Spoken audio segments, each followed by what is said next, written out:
दोस्तों आइए आज फिर से एक टॉपिक पे बात करते हैं। और ये टॉपिक है कि फादर के सामने मुझे बोलने में बहुत समस्या होती है और मैं फादर से बहुत डरता हूँ। ये सवाल पूछा है जयपुर के आकाश जी ने। तो आकाश जी के सवालों का जवाब देने का प्रयास करते हैं कि बहुत आकाश जी जैसे लोग बहुत सारे मेरे पास कॉल करते हैं और कहते हैं कि सर फादर के सामने मुझे बोलने में बहुत ज़्यादा प्रॉब्लम होती है। तो ऐसा क्यों होता है, फादर से इतना हम क्यों भागते हैं, क्यों उनके सामने जा कर के हमारी हार्ट बीट बढ़ जाती है और हम डर जाते हैं। तो थोड़ा आइए इसके बारे में आज बात करते हैं। दोस्तों आगे बढ़ने से पहले मैं बताना चाहूँगा कि मेरा नाम बीके सिंह है और मैं सूरज स्टेमरिंग केयर सेंटर का फाउंडर हूँ।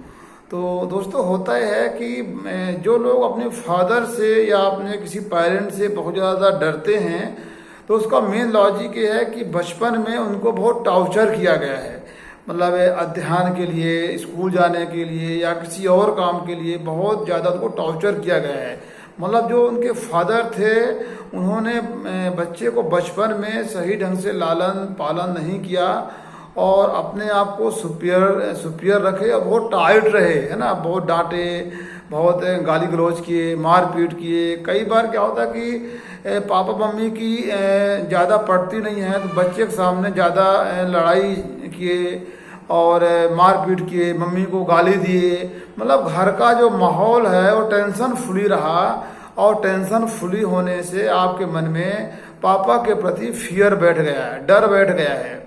और जब डर बैठ गया है तो हम छोटी छोटी बातों को अपने पेरेंट्स से छुपाने का प्रयास करते थे कि कहीं यदि गलती हो गई तो पापा मुझे भी डांटेंगे, सब मम्मी को डांटते हैं, है ना। एक बात और मैं बताना चाहूँगा कि फादर की जगह आप टीचर को भी मान सकते हैं, है ना, कि ए टीचर से मुझे डर लगता है इसलिए आप वहाँ भी नहीं बोल पाते। पापा, अंकल, टीचर, मम्मी, जिस व्यक्ति से भी आपको डर लगता है उन सबके साथ बचपन में कहीं ना कहीं ऐसा आपके साथ हुआ है, ठीक है। तो अब होता क्या है कि जिस व्यक्ति को आप बहुत ज़्यादा हाइपर होते हुए देख लिए, बहुत उनकी डांट खाना सीख गए या आपके सामने किसी व्यक्ति को बहुत ज़्यादा डांटे हो, आप केवल देख रहे थे, तब आप क्या करते हो कि आपके साथ कहीं ऐसा ना हो या दूसरी बार ऐसा मेरे साथ ना हो, इसलिए आप उनके सामने गलती बिल्कुल नहीं करना चाहते हैं। और जब आप गलती नहीं करना चाहते हैं और हम चूंकि एक इंसान हैं तो गलती तो हो ही जाती है, तो हम गलतियों को छुपाने का प्रयास करते हैं और अपनी छोटी छोटी बातों को पेरेंट्स से शेयर नहीं करते हैं। कहीं गलती हो गई तो पापा डांटेंगे, है ना।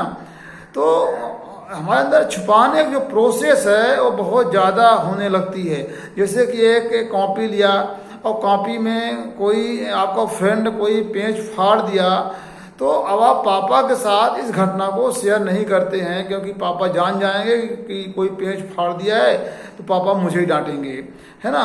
आप कोई बुक लाए, वो बुक कहीं गुम गई तो आप पापा शेयर नहीं किए, है ना। ऐसी बहुत सारी बातें होती हैं कि आप शेयर नहीं करते हैं और जब कोई बात को आप शेयर नहीं करते हैं तो वो बात धीरे धीरे करके डर में कन्वर्ट हो जाती है। आप उसे बचने का प्रयास करने लगते हैं और जब ये प्रोसेस लॉन्ग टाइम तक चलती है, बहुत टाइम तक चलती है, तो डर में कन्वर्ट हो जाती है।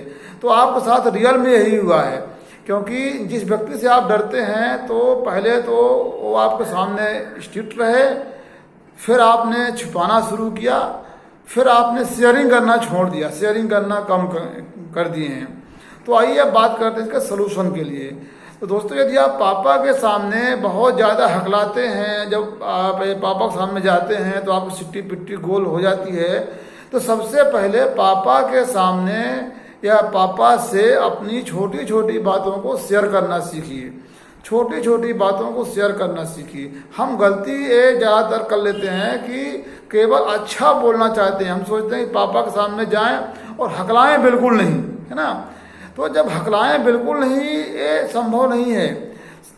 यदि आप बिल्कुल पापा के सामने हकलाना नहीं चाहते हैं, बिल्कुल फ्लोरेंट बोलना चाहते हैं, तो उसके लिए आपको स्टेप बाय स्टेप काम करना है, ठीक है। वो कैसे काम करना है, सबसे पहले आप छोटी छोटी बातों को पापा के सामने शेयर करना सीखिए। अब शेयर करने में यदि आप बोलते हैं और आप रुक जाते हैं, तो आजकल व्हाट्सअप है, व्हाट्सअप कीजिए या SMS कीजिए या कैसे भी करके कम्युनिकेशन करने का प्रयास करिए, बताने का प्रयास करिए। जब आप छोटी छोटी बातें बताने का प्रयास करते हैं, जैसे मान लीजिए कि आप घूमने गए और एक आपने साइकिल वाले को किसी से भिड़ते हुए देख लिया, एक्सीडेंट देख लिया, तो आप इस बात को पापा से शेयर करिए, है ना। कोई सी बात हो, छोटी छोटी, जब आप मतलब प्लानिंग कर लीजिए कि हम डेली पापा से 1-2 बात को शेयर करेंगे। जब कुछ भी ना हो, सिंपल बातें ही शेयर करिए। पापा आज मैं गया और मार्केट में जलेबी खाया, पापा आज मैं गया, सब्जी वाला ज़्यादा पैसा मांग रहा था लेकिन मैं कम दे के आया। मतलब जो भी बातें हों, घटित हों आपके आसपास, उन बातों को आप पहले शेयर करना सीखिए। जब आप शेयर कर लेते हैं तो पापा से घुल मिल जाते हैं।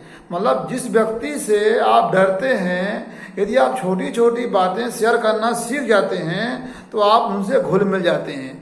और जब आप घुल मिल जाएंगे तो आपको बोलने में सरलता होगी, कोई टेक्निक को यूज करने में सरलता होगी। और जब आप छोटी छोटी बात को शेयर कर लेंगे तो आपको स्टिमरिंग के बारे में भी शेयर करने की हिम्मत आ जाएगी।